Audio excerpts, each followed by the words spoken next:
ഇന്നസെന്റ് ഏട്ടന്റെ ഒരു വലിയ ആക്ടർ എന്നുള്ളതിന് ഏറ്റവും വലിയ തെളിവ് എന്താണെന്നറിയോ? ഗജകേസരി യോഗത്തിൽ ഒരു സീനുണ്ട്. അതായത് ഇന്നസെന്റ് ഏട്ടന്റെ വീട്ടിലിരുന്ന് ഞാൻ കാര്യങ്ങൾ ഡിസ്കസ് ചെയ്യാം. ഇന്നസെന്റ് ഏട്ടനാണെങ്കിൽ ഭയങ്കര സങ്കടത്തിലാണ്, ആനയെ വാങ്ങാൻ പറ്റിയിട്ടില്ല, ഭയങ്കര സാമ്പത്തികമായിട്ട് ബുദ്ധിമുട്ടാണ്.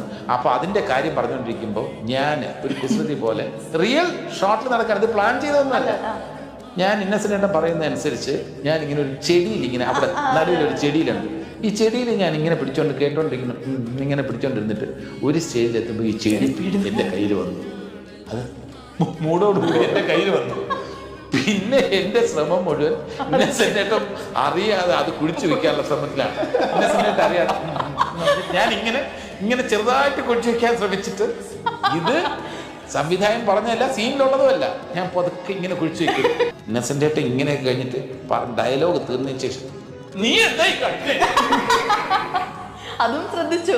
അതും ശ്രദ്ധിച്ച് അപ്പൊ ഒരു ആക്ടറിന്റെ ആ ഗ്രേറ്റ്നെസ് ആലോചിച്ചു.